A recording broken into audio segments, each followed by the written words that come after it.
नमस्कार।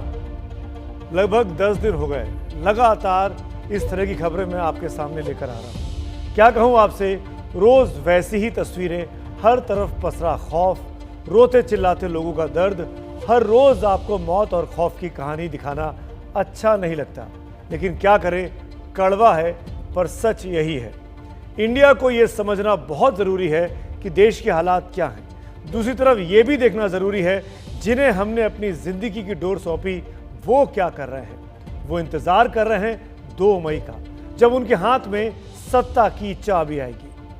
मत कीजिए इंतजार, क्योंकि आप सभी राजनेता जीत चुके हैं, क्योंकि जनता हम सब कोरोना से हार चुके हैं। मना लीजिए जश्न जलते हुए जिस्मों पर, वो जिस्म जो कभी किसी की माँ थी, किसी का पिता था, किसी का बेटा, किसी की बेटी या भाई बहन था। हर रिश्ता आज जल रहा है और आपका खेला जारी है। आपको लाखों की रैलियां प्यारी हैं, उसमें आई भीड़ आपके लिए भले ही लोकप्रियता का पैमाना हो, पर आज के हालात में वो भीड़ बीमारी का रास्ता है। आपको क्या कि रोजी रोटी के लिए बड़े बड़े शहरों में संघर्ष कर रहा गरीब कितने संकट में है। आपको क्या पता किसी अपने की टूटती हुई सांस को थाम न पाने का गम क्या होता है। आप तो 2 मई की चिंता कीजिए और फिर अपने एयर कंडीशन कमरों में बैठकर एक ट्वीट कीजिएगा, 2 गज की दूरी, मास्क है जरूरी, बाकी इंडिया का गम है वो जाने। आज इंडिया के दिल में भी यही सवाल सबसे ज्यादा धधक रहा है। जैसा हर रोज होता है, हमने आपसे पूछा कि आप क्या देखना चाहते हैं इसमें, तो सबसे ज्यादा 27% लोग ये जानना चाहते हैं कि रैलियों पर फैसले में क्या बहुत देर कर दी गई। 20% लोग ये जानना चाहते हैं एक महामारी से सिस्टम हमारा कैसे चरमरा गया, जबकि 16% इंडिया इस खबर को देखना चाहता है कि जितना तेज कोरोना उतना तेज पलायन। पलायन लोगों की मजबूरी है, रैलियां मजबूरी नहीं। 2 मई को लोकतंत्र अपनी जीत का जश्न मनाएगा और 2 जून की रोटी के लिए एड़ियां रगड़ने वाले अपने आंसुओं को समेटेंगे कि इस कोरोना काल में अपनी बर्बादी से कैसे निपटें।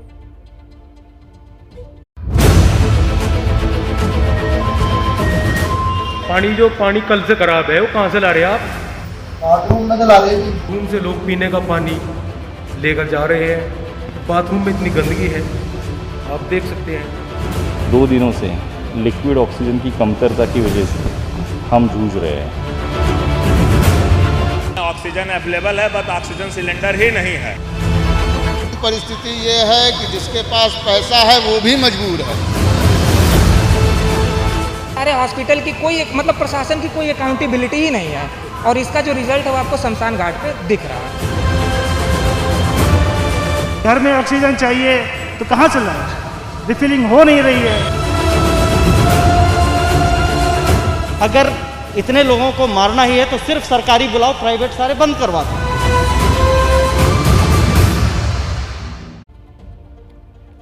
बंगाल समेत 5 राज्यों के चुनाव ने कोरोना से लड़ने के हमारे इरादे को बेपर्दा करके रख दिया है। जहां पर टेस्टिंग ट्रैकिंग बहुत ज़्यादा कम हो रही है। जहां लाखों लोग इकट्ठा होते हैं, वहां कोरोना कितनी तेज़ी से फैल सकता है इसका अंदाज़ा बेहद आसानी से लगाया जा सकता है। अभी आलम यह है कि बड़ी बड़ी राजनीतिक हस्तियां अब कोरोना की चपेट में खुद आ रही हैं। इसमें आज जिन नेताओं के नाम इस सूची में शामिल हुए, उसमें कांग्रेस के पूर्व अध्यक्ष राहुल गांधी हैं, कोरोना पॉजिटिव हो गए हैं, ट्वीट कर खुद बता रहे हैं। देश के पूर्व प्रधानमंत्री डॉक्टर मनमोहन सिंह, इनको भी कल कोरोना हुआ है। इनका इलाज अभी डॉक्टर साहब का एम्स अस्पताल में चल रहा है। केंद्रीय मंत्री हैं पीएमओ में डॉक्टर जितेंद्र सिंह, वो भी कोरोना संक्रमित हो गए हैं। तेलंगाना के मुख्यमंत्री के चंद्रशेखर राव भी कोरोना पॉजिटिव है। इन सबकी सेहतमंदी के लिए हम दुआएं करते हैं। मुख्य चुनाव आयुक्त सुशील चंद्रा साहब भी कोरोना पॉजिटिव हैं। पूर्व केंद्रीय मंत्री आनंद शर्मा भी कोरोना से संक्रमित हो चुके हैं। हरियाणा के पूर्व मुख्यमंत्री भूपेंद्र सिंह हुड्डा और उनकी पत्नी आशा हुड्डा भी कोरोना पॉजिटिव पाए गए हैं। और दिल्ली के मुख्यमंत्री अरविंद केजरीवाल की पत्नी, धर्मपत्नी सुनीता केजरीवाल भी कोरोना पॉजिटिव हो गई हैं। इन सब की लंबी उम्र और सेहतमंदी के लिए हम दुआएं करते हैं। कोरोना किसी को ना हो, फिर भी जो लोग सुविधा संपन्न हैं उनके लिए बड़े बड़े अस्पतालों के दरवाजे खुले हैं, लेकिन रैलियां करते समय नेताओं ने ये नहीं सोचा कि भीड़ में खड़े आम आदमी को कोरोना हो गया तो उसका क्या होगा। अब कोरोना का सांप घर घर में घुस गया तो राजनीति के महारथी रैलियां बंद करने की लाठी पीट रहे हैं।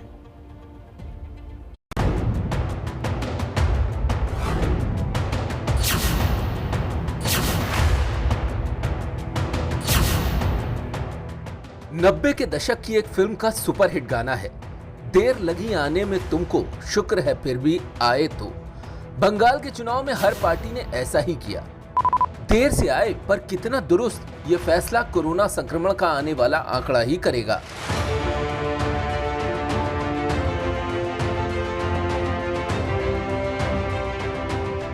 कोरोना काल में रोड शो रैलियों में भीड़ जुटाकर पहले देर की, जब पब्लिक तोहमतें देने लगी तो फिर खुद को दुरुस्त साबित करने के लिए हर पार्टी त्याग की मूरत बन गई। कल तक भर भर कर आने वाली भीड़ पर गदगद होने वालों को अचानक भीड़ की चिंता सताने लगी। बीजेपी ने तय किया कि रैली या रोड शो में 500 से ज्यादा भीड़ नहीं बुलाएंगे। प्रधानमंत्री की रैली में भी 500 से ज्यादा लोग नहीं आएंगे। ममता पहले ही ऐलान कर चुकी हैं कि वो कोलकाता में सिर्फ सांकेतिक प्रचार करेंगी।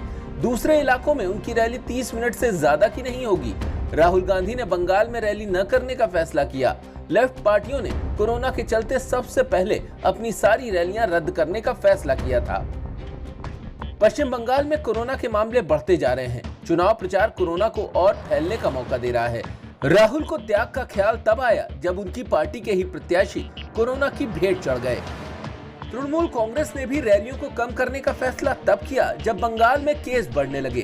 पार्टी को याद आया कि बंगाल की सत्ता में तो वो बैठे हैं और चुनाव प्रचार के चक्कर में कोरोना का तीर कहीं पलटकर उन पर ही ना आ जाए, लिहाजा अपनी रणनीति बदल दी और कोरोना को ही चुनावी मुद्दा बनाकर पेश कर दिया। राज्य बिना पैसा वैक्सीन দিতে চেয়েছিল, কেন্দ্র করতে দিচ্ছে না। আমাদের রাজ্যে অক্সিজেনের সংকট দেখা গেছে। সেই বিষয়ে মুখ্যমন্ত্রী প্রধানমন্ত্রী দৃষ্টি আকর্ষণ করছেন। মাথায় রাখবেন প্রধানমন্ত্রী এই সব কাজ না করে এখানে নির্বাচন করতে আসছেন। जब एक एक कर सारे मैदान छोड़ गए तब जाकर बीजेपी को भी अक्ल आई। कल तक कैमरे पर भीड़ दिखाकर जीत का खम ठोकने वाली बीजेपी रैली का मोह तो नहीं छोड़ पाई, लेकिन मजबूरी में 500 लोगों के सहारे ही वो पूरे बंगाल में अपनी लहर की तस्वीर पेश करेगी। चुनाव जरूरी है, प्रचार जरूरी है, सरकार भी जरूरी है, लेकिन ये सब किसके लिए? अगर ये जनता के लिए होता तो हर पार्टी जीत से ज्यादा जनता की सोचती है। ये पब्लिक है, सब जानती है। कोरोना दरअसल लगातार इम्तिहान ले रहा है, लोगों की जान ले रहा है, लेकिन कब तक हिंदुस्तान का कंधा अपनों की यूं ही अर्थी उठाता रहेगा? कब तक इसकी आंखें बेबसी के आंसू बहाती रहेंगी? अब पानी सिर के ऊपर बह रहा है। अब कोरोना से जंग कुछ नए हथियारों की मांग कर रहा है। अब पहले की तरह चलता है जी वाली मानसिकता से काम नहीं चलने वाला है। सियासत की नजरें एड़ियां रगड़ रगड़ कर मरते लोगों पर नहीं, उनके परिजनों की चीत्कार पर नहीं, उनके घरों में छाई मातम पर नहीं, बल्कि सत्ता की गोटी लाल करने पर टिकी है। बंगाल का चुनाव इसका जीता जागता सबूत है। जब फरवरी में दूसरी लहर आई तो नेताओं की नजर उस तरफ क्यों नहीं गई? क्यों नहीं नेताओं ने वोट से ज्यादा अहमियत वोटरों की जिंदगी को दी?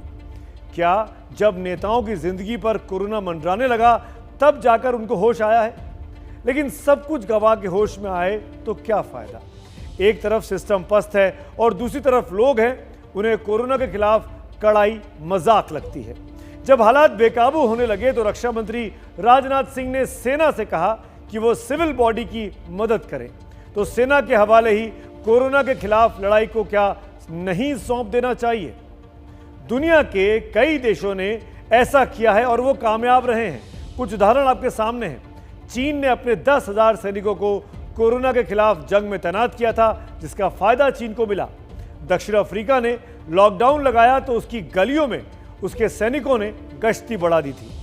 इंग्लैंड ने 10,000 सैनिकों को कोरोना से जंग में लगाया था। इस संकट में जर्मनी में 15,000 सैनिक लगे हुए हैं।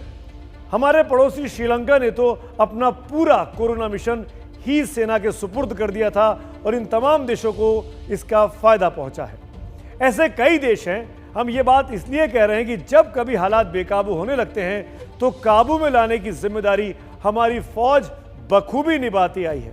30 साल पहले का एक वाकया आपको याद दिलाता हूं। पूर्व प्रधानमंत्री राजीव गांधी की हत्या के बाद कई जगहों पर माहौल बिगड़ने की खबर आ रही थी, खुद दिल्ली में भी। तब चंद्रशेखर प्रधानमंत्री थे, उन्होंने आर्मी चीफ को बुलाया और कहा कि वो हालात को संभालने में मदद करें। आर्मी चीफ ने यह कहकर हाथ खड़े कर दिए कि सिविल अथॉरिटी सहयोग नहीं करती है। प्रधानमंत्री तब के चंद्रशेखर ने कहा कि मैं सबसे बड़ी सिविल अथॉरिटी हूं, आप सादा कागज लेकर आइए, मेरे दस्तखत ले जाइए और काम कीजिए। सेना ने हालात संभाले और संभाल ही लिए। इंदिरा गांधी की हत्या के बाद जितना खून खराबा हुआ था, राजीव गांधी की हत्या के बाद हालात बेकाबू नहीं हुए।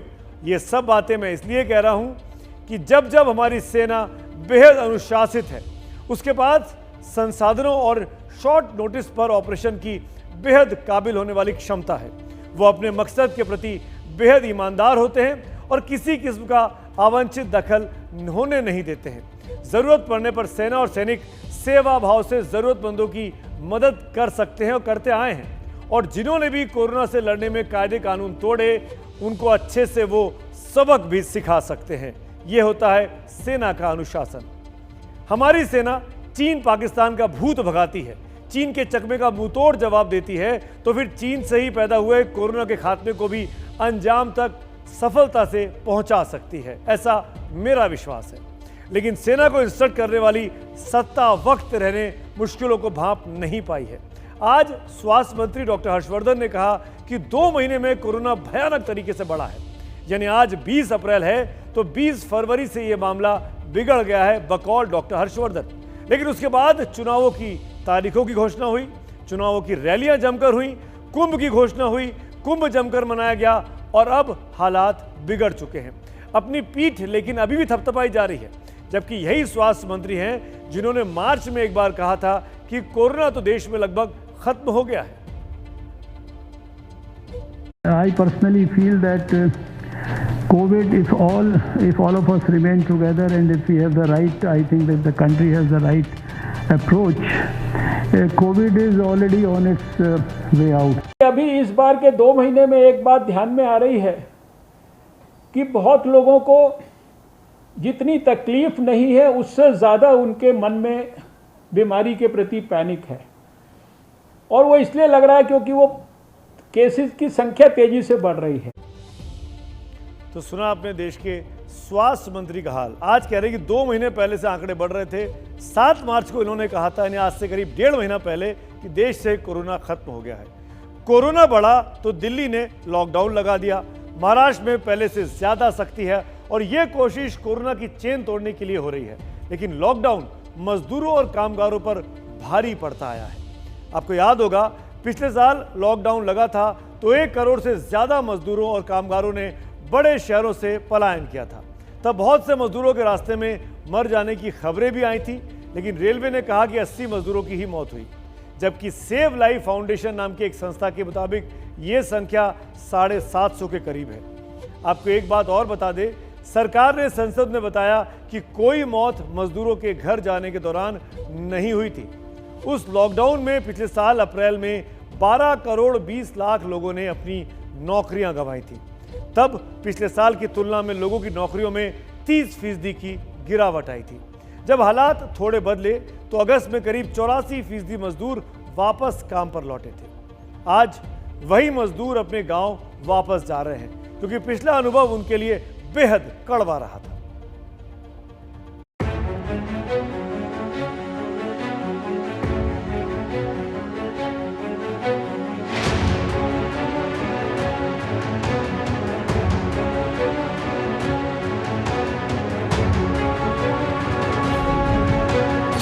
बस, ट्रेन या कोई भी साधन मिले, घर लौटना है।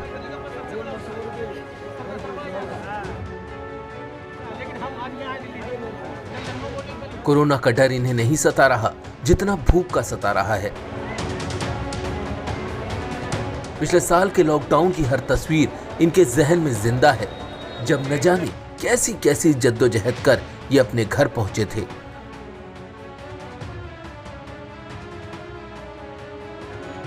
रोजी रोटी की जरूरत इन्हें बड़े शहर फिर ले आई थी।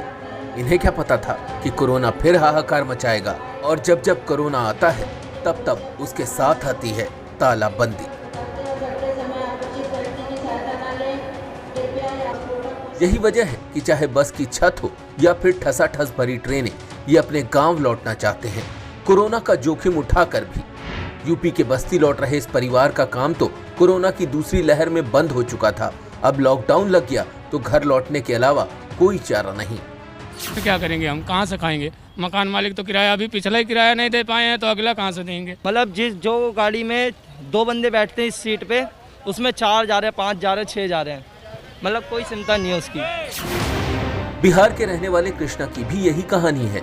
सरकार पर उन्हें भरोसा नहीं, लिहाजा जोखिम उठाकर भी घर लौट जाना चाहते हैं। वापस जा रहे हैं दिल्ली में, कुछ है नहीं, किराया भर नहीं पा रहे हैं, तो क्या करें? अब उनका कोई भरोसा नहीं, कहीं दोबारा लॉकडाउन आगे बढ़ जाए तो इसलिए हम क्या किराया कहाँ से भरेंगे, कहाँ से कमाएंगे? खाने के लिए कुछ है नहीं, फिर अब गाँव जाएंगे सीधा। फिर हर तरफ बदहवासी है। पिछली बार की यादें अभी जहन में ताज़ा हैं। बस्ती की इस महिला को पिछले साल लॉकडाउन की वो पैदल यात्रा भूली नहीं, वो भी उस वक्त जब वो पेट से थी। अगली बार पैदल गई थी, पेट से थी, अगली बार पैदल गई थी मैं। कोई मिल गया तो बैठा लेता था रास्ते में, नहीं तो पैदल जाते थे। लॉकडाउन लग गया शुक्रवार से ही, जब से घर है, इससे अच्छा हम घर ही निकल जाए अभी। प्रवासी मजदूरों के गांव लौटने का सिलसिला तेज है। मुंबई हो या फिर दिल्ली, अपने पूरे परिवार के साथ ये प्रवासी मजदूर गृहस्थी समेटकर अपने घरों का रुख कर रहे हैं। तकलीफ ही है, तकलीफ नहीं होता तो आदमी लोग कैसा नंबर से कितने को तो टिकट भी नहीं है इधर, फिर भी बोले गांव जाना है, क्योंकि इधर काम नहीं है किसी के पास, तो क्या करेंगे? जिंदगी की तलाश में घर लौटने वाले मजदूरों की ये जल्दी उन पर भारी पड़ सकती है। जल्दी कभी कभी हादसों को दावत देती है, लेकिन मजदूर मानने को तैयार नहीं। लखनऊ के बस अड्डे की तस्वीर देखिए। यहाँ से प्रवासी मजदूर अपने अपने गाँवों की ओर रवाना होने के लिए जुटे हैं। सबको घर पहुँचने की जल्दी है और इस जल्दी में कोरोना का खतरा बढ़ रहा है। पूरे परिवार के साथ यहाँ पे कंपनी में काम करते थे, बंद हो गई है लॉकडाउन में। खत्म होगा तो आएंगे, नहीं होगा तो गांव पे ना आएंगे अभी। दरअसल देश के अलग अलग राज्यों में काम करने वाले ज्यादातर मजदूर उत्तर प्रदेश और बिहार से आते हैं। इन्हीं राज्यों की तरफ आने वाली ट्रेनों और बसों में भीड़ बहुत ज्यादा है। लखनऊ में आने वाली ट्रेनों से मजदूरों का रेला निकलकर बाहर आ रहा है। भीड़ इतनी है कि कोरोना प्रोटोकॉल का पालन होना नामुमकिन नजर आ रहा है। पिछली बार जब लॉकडाउन लगा था तो मजदूर जहां थे वहीं फंस गए थे। उनके राज्यों की सरकार भी उन्हें वापस लेने को तैयार नहीं थी, लेकिन इस बार माहौल बदला हुआ है। यूपी के सीएम योगी आदित्यनाथ ने अफसरों को निर्देश दिए हैं कि मजदूरों को उनके घर पहुंचाने का मुकम्मल इंतजाम किया जाए। बिहार के मुख्यमंत्री नीतीश कुमार तो मजदूरों को वापस लौटने के लिए पहले ही कह चुके हैं। लोगों का ये आग्रह है, अपील है कि जो बाहर में अब उनको फिर दिक्कत हो रही है, जल्दी से जल्दी लोग जरूर आ जाएं और हम लोगों की तरफ से जो भी सहयोग संभव है वो सब हम लोग करेंगे। दरअसल पिछली बार से सबक लेकर सरकारें इस बार मजदूरों को नाराज नहीं करना चाहती, लेकिन बड़ा सवाल ये कि जब मजदूरों का पलायन कोरोना की मुसीबत भी अपने साथ लाएगा, तब चरमराया हुआ सिस्टम क्या इन मजदूरों के साथ आई कोरोना की मुसीबत को संभालने के लिए तैयार है? हम पलायन से जुड़ा कुछ और डेटा आपको दिखाएं, उसके पहले आपको याद दिला दें कि 8:45 पर आपको एबीपी न्यूज देखना है, क्योंकि प्रधानमंत्री नरेंद्र मोदी देश को संबोधित करने वाले हैं और वो पूरा भाषण आप सीधे बगैर किसी रुकावट के एबीपी न्यूज पर लाइव सुनेंगे। अब सवाल ये है कि मजदूर क्यों गांवों की ओर फिर से लौटने लगे हैं। कुछ ग्राफिक्स के जरिए आपको समझाते हैं। इसका बहुत बड़ा कारण तो ये है कि लॉकडाउन की मियाद दिल्ली में ही बढ़ने का डर उनको लगातार सता रहा है। मजदूरों के कामकाज लॉकडाउन में ठप पड़ जाते हैं। वो रोज कुआं खोदते और पानी पीते की स्थिति में होते हैं, इसीलिए उनके लिए भोजन पानी की दिक्कत लॉकडाउन में बहुत बढ़ जाती है। पिछला अनुभव यानी पिछले साल का अनुभव उनके लिए बहुत बुरा रहा, जब लॉकडाउन के बाद उनकी जिंदगी बेहाल हो गई थी, उनको खाने पीने के लाले पड़ गए थे। जिस तेजी से आज की तारीख में कोरोना बढ़ रहा है, उसमें अस्पतालों का हाल देखकर उनको भी पता है कि बीमार हुए तो यहाँ पर इलाज संभव नहीं है, इलाज केवल बहुत अमीरों का हो पा रहा है। और एक अहम बात यह है जो सुनना तमाम सरकारों की कानों को शायद अच्छा नहीं लगेगा, वो ये है कि उन्हें सरकार की बातों पर अब भरोसा नहीं रह गया है। इसीलिए दिल्ली के मुख्यमंत्री अरविंद केजरीवाल की हाथ जोड़कर की गई गुजारिश भी मजदूरों को पलायन करने से नहीं रोक पा रही है।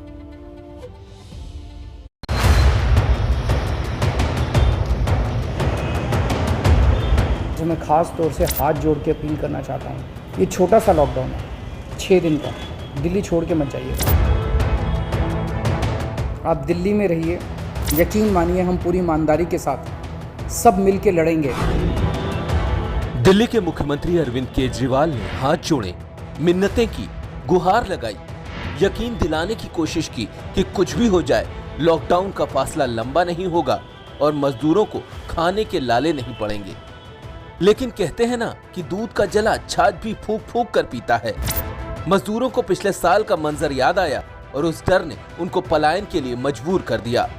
10 दिन पहले आए थे यहाँ पे, लॉकडाउन लग गया, तो अब क्या करेंगे, गाँव तो जाना ही पड़ेगा ना।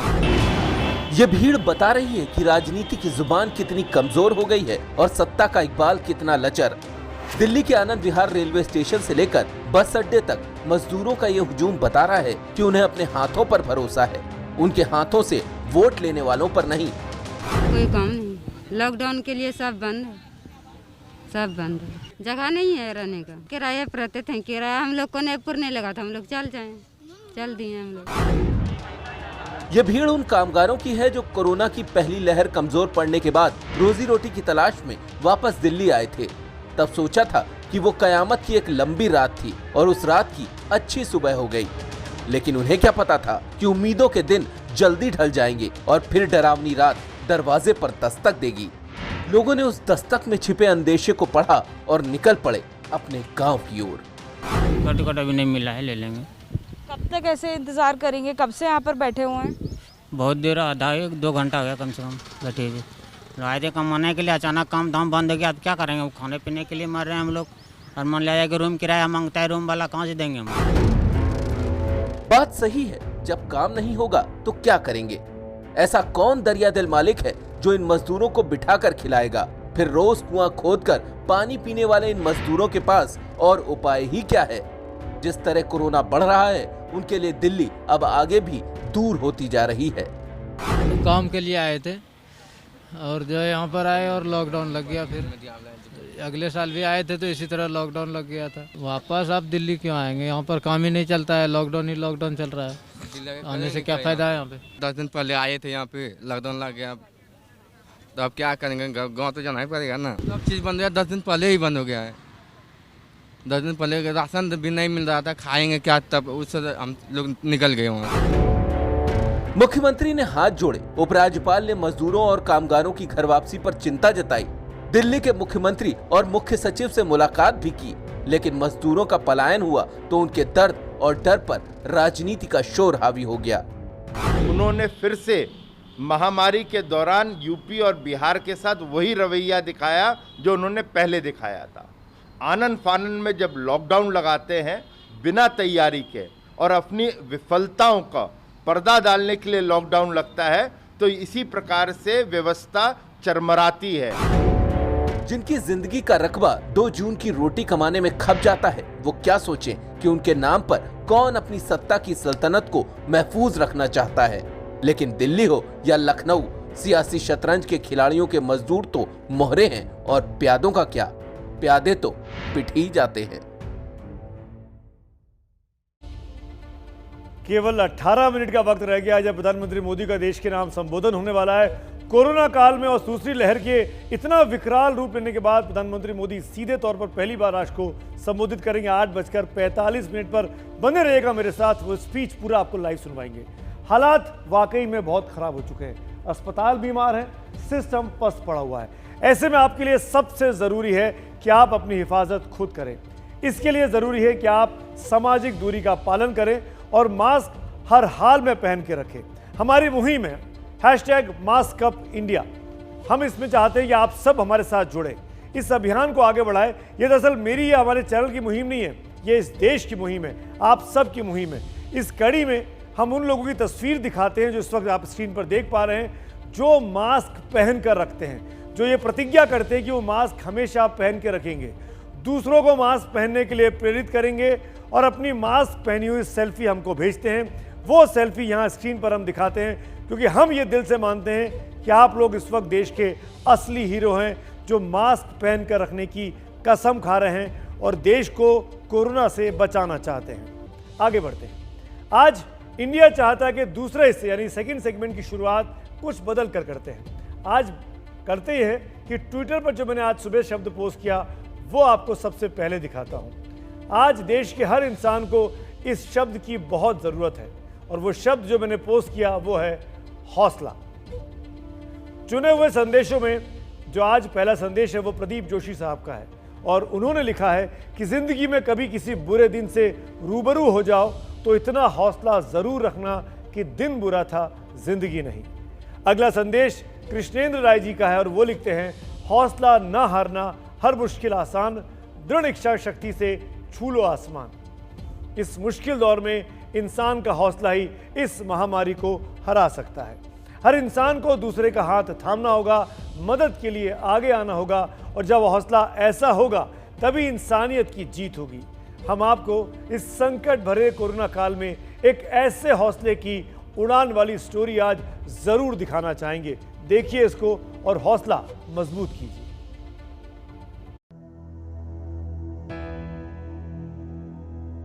ऐसे भी केसेस आए हैं कि जिनका पूरा परिवार घर के बाहर खड़ा रहा है, वीडियो बना रहा था, उन्होंने हाथ तक नहीं लगाया है अपने घर में। कोरोना का ये आफत काल हर रिश्ते, हर नाते का इम्तिहान ले रहा है। ये इंसानियत के इम्तिहान का भी दौर है। एक ऐसी महामारी जो अपनों को अपनों से दूर कर रही है, जिंदगी के साथ भी और जिंदगी के बाद भी।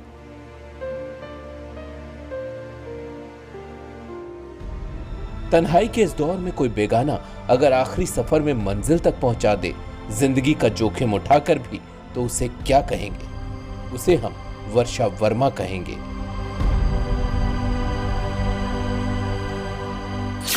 ये दौर ऐसा है जहां जीना भी मुश्किल है और मौत आ जाए तो आखिरी सफर उससे भी कहीं ज्यादा मुश्किल। लखनऊ में हर रोज मौत का तांडव हो रहा है। कोरोना से मरने वालों का अंतिम संस्कार करने में उनके अपने भी हाथ पीछे खींच रहे हैं। ऐसे में वर्षा वर्मा कोरोना के खतरे के बावजूद भी घर से निकलकर लोगों का अंतिम संस्कार करवा रही हैं। कभी बेटी, कभी माँ, कभी बहन बनकर ये उस आखिरी सफर में अनजान लोगों से रिश्ता जोड़ रही हैं। मेरे पास 50 केसेस आए हैं जो ये कह रहे हैं कि घर में बॉडी अकेले पड़ी है, 24 घंटे हो गए या 12 घंटे हो गए या कोई छू नहीं रहा है। ऐसे भी केसेस आए हैं कि जिनका पूरा परिवार घर के बाहर खड़ा रहा है, वीडियो बना रहा था, उन्होंने हाथ तक नहीं लगाया है अपने घर में, अपने भाई को, अपने पापा को या अपनी बीवी को, तो सिर्फ वाइफ आई फिर हमारे साथ। तो इस तरह से हमने 50 केसेस हैंडल किए हैं कि परिवार वाले घर में हाथ तक नहीं लगा रहे हैं। वर्षा वर्मा का अपना भरा पूरा परिवार है।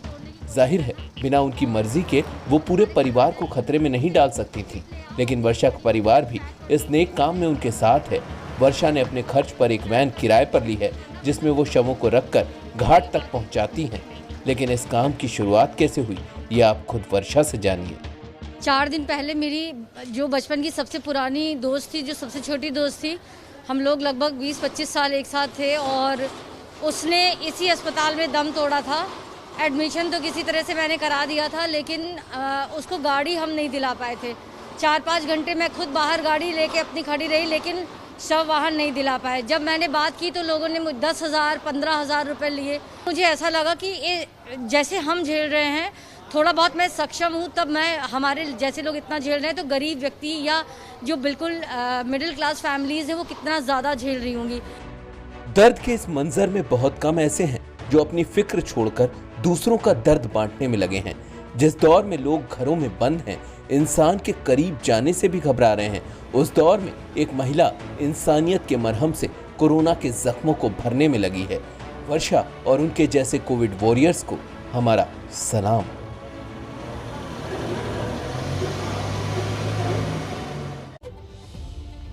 वर्षा वर्मा जैसा हौसला भगवान हर व्यक्ति को जरूर दे। वर्षा वर्मा को हमारा सलाम है। आपको याद दिलाते हैं, आपसे कुछ देर के बाद, कुछ ही मिनटों के बाद प्रधानमंत्री मोदी राष्ट्र के नाम संबोधन करने वाले हैं। कोरोना काल में दूसरी लहर में ये पहला भाषण पीएम मोदी का होने वाला है। सिर्फ 8 मिनट के आसपास का वक्त रह गया है। पूरा भाषण आप जरूर सुनिएगा यहाँ एबीपी न्यूज़ पर, बगैर किसी रुकावट के। क्या कहेंगे पीएम मोदी, उस पर सबकी निगाहें हैं। आगे बढ़ते हैं। आज देश कोरोना की दूसरी लहर का ताप झेल रहा है। इससे निपटने में सरकार के हाथ पांव ठंडे पड़ चुके हैं। Indian council of medical research के हिसाब से दूसरी लहर कुछ मामलों में पहली लहर से ज्यादा घातक है। कैसे, आपको दिखाते हैं। पहली लहर में 19 साल की उम्र तक के 4.2% लोग ही इस पूरे मामले से संक्रमित थे। दूसरी लहर में इस उम्र के 5.8% लोग संक्रमित हैं। इससे बड़ी उम्र यानी 20 साल से 39 साल के युवकों की बात की जाए तो पहली लहर में 23.7% लोग इस एज गैप में थे, लेकिन दूसरी लहर में ये बढ़कर 25.5 हो गए हैं। यानी युवाओं को ज़्यादा असर कर रही है दूसरी लहर। और 40 साल से ज़्यादा उम्र के लोगों की बात की जाए तो पहली लहर में 72.2% लोग 40 उम्र से ज़्यादा के थे और दूसरी लहर में यानी आज की तारीख में 69.8% लोग। यानी पहली लहर बड़े बुजुर्गों के लिए खतरनाक थी और दूसरी लहर युवाओं के लिए ज़्यादा खतरा लेकर आई है। ये ICMR का डेटा है। आगे बढ़ते एक और महत्वपूर्ण डेटा, ऑक्सीजन की ज़रूरत पहली लहर में 23.7% लोगों को ही पड़ रही थी, जबकि दूसरी लहर में ऑक्सीजन की ज़रूरत 25.5% लोगों को पड़ रही है। यानी अब ऑक्सीजन की ज़्यादा मारामारी है। ऐसे में सवाल उठ रहे हैं कि क्या इस संक्रमण के पीछे केवल लोगों का व्यवहार ही जिम्मेदार है या फिर कोरोना का डबल वेरिएंट काम कर रहा है। सवाल यह भी है कि क्या सिस्टम, सरकार और वैज्ञानिकों से चूक हो गई। देखिए मेरे सहयोगी प्रणय उपाध्याय की ये खास रिपोर्ट।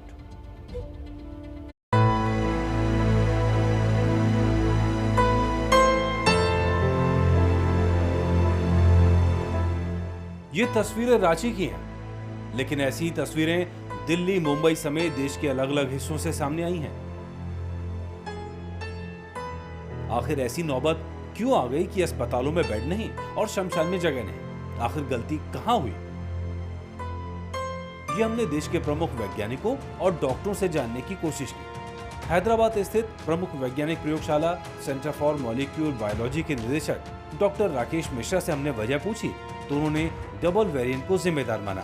वेरिएंट्स का ये जो म्यूटेशन का कॉम्बिनेशन है वो इंडिया में ही आया है और ये वेरिएंट यहाँ पे अक्टूबर से, ये आज का नहीं है। लेकिन आज भी देखिए, हमको भ्रमित नहीं होना चाहिए। आज भी ये जो वेरिएंट है ये ज़्यादा से ज़्यादा 25%, 30% कुछ जगहों में, जैसे महाराष्ट्र में कुछ जगहों में जाता है, बाकी जगहों पे ये 5%, 10% से भी कम है। इसका मतलब कि 80-90% कोई और वेरिएंट चल रहा है।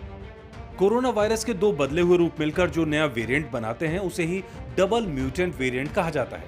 भारत में कोरोना के E484Q और L452R वेरिएंट से मिलकर जो नया वेरिएंट बना है उसे B1617 नाम दिया गया है। सिर्फ इतना ही नहीं, माना जा रहा है कि नोवल कोरोना वायरस में करीब 15 म्यूटेशन वाले इस डबल वेरिएंट के स्पाइक प्रोटीन में बदलाव हुआ है, जिसके कारण इंसानी शरीर में इम्यूनिटी सिस्टम को ये चकमा दे पा रहा है और अधिक तेजी से कोशिकाओं में दाखिल होने की इसकी क्षमता बढ़ी है, जिससे वायरस ज्यादा संक्रामक हो गया है। हालांकि वायरस पर रिसर्च अभी आरंभिक दौर पर है, इसलिए वैज्ञानिक अभी कुछ कह नहीं पा रहे। कोरोना का यूके संक्रमण दिसंबर में ही भारत में आ गया था। फरवरी से ही साफ हो गया था कि कोरोना तेजी से बढ़ रहा है। महाराष्ट्र से डबल म्यूटेशन वाले वायरस मिलने शुरू हो गए, लेकिन इसके बाद भी सरकार जागी नहीं और नए खतरे की चेतावनी को समझा नहीं गया। यहीं से कोरोना बेकाबू हो गया। ये लखनऊ की तस्वीरें हैं, जहां देश के अलग अलग हिस्सों से लोग पहुंच रहे हैं। यानी भीड़ जुटने की नई मजबूरी बन गई है। इन प्रवासियों की जांच भी नहीं हो रही है, जिससे कोरोना के फैलने का खतरा बढ़ गया है। वैज्ञानिकों का कहना है कि वेरिएंट को डबल म्यूटेंट बनने का मौका भी हमने ऐसे ही दिया है। हमने न रैलियां रोकी, न शादियां रोकी, न समारोहों में भीड़ कम की। मास्क और सामाजिक दूरी को तो भुला ही दिया। यही वजह है कि वायरस को पनपने की जगह मिल गई। सारी स्टेट्स में लोकल इलेक्शन, बड़े बड़े इलेक्शन, इतने धार्मिक उत्सव किए जिसमें हजारों लोग इकट्ठे हो रहे हैं एक जगह पे, शादियां मंडपों में, बड़े बड़े हॉल्स में, उसके बाद स्कूल खुल गए, कामकाज सब चालू हो गया, रेस्टोरेंट खुल गया, बार, सिनेमा हॉल। तो इसका मतलब ये हुआ कि वायरस को फ्री हैंड मिल गया। वैज्ञानिकों की चेतावनी है कि अब तक डबल वेरिएंट पर शरीर की एंटीबॉडी काम कर रही है। साथ ही वैक्सीन भी बेअसर साबित नहीं हुई है, लेकिन खतरा इस बात का है कि आने वाले वक्त में ऐसा वेरिएंट भी आ सकता है जिस पर ये सब काम न करे। ऐसी स्थिति के लिए हमें अभी से चौकस रहना होगा। दिल्ली से संवाददाता प्रणय उपाध्याय की रिपोर्ट। महज 3 मिनट से भी कम का वक्त है जब प्रधानमंत्री मोदी देश को संबोधित करने वाले। बने रहिए हमारे साथ, तुरंत आते हैं उस खबर पर, लेकिन आगे बढ़ेंगे। सरकारों की आदत है कि वो शमशान में मुस्कुरा सकते हैं, नाकामी में भी कामयाबी की शाबाशी खुद को दे सकते हैं। इसीलिए आज सत्ता प्रतिष्ठान अपने दामन में झांक कर नहीं देखता, क्योंकि कोरोना के मामले बेकाबू हो गए हैं। कुछ डेटा आपके सामने है। 1 फरवरी को 24 घंटे में देश में कोरोना के 1 फरवरी को मामला 8,635 कोरोना के मामले थे, जो कि बढ़कर 3 मार्च को 17,270 हो गए। 31 दिन का वक्त लगा। अगले डबल होने में 14 दिन का वक्त लगा और यह आंकड़ा 17 मार्च को 34,540 के आंकड़े पर पहुंचा। उसका दुगना 14 दिन में हो गया। 69,080 मामले 31 मार्च को रिकॉर्ड किए गए। उसके डबल यानी 1,38,160 मामले महज 9 दिन में हो गए। 9 अप्रैल वो तारीख थी। और उसके बाद का आंकड़ा बहुत ही खतरनाक है। अगले 9 दिन में ये बढ़कर और डबल हो गए, यानी 2,73,810 पर पहुंच गया 18 अप्रैल को। इस तेजी के साथ आंकड़े लगातार बढ़ रहे हैं। 9 दिन में मामले डबल हो रहे हैं। एबीपी न्यूज आपको रखे आगे।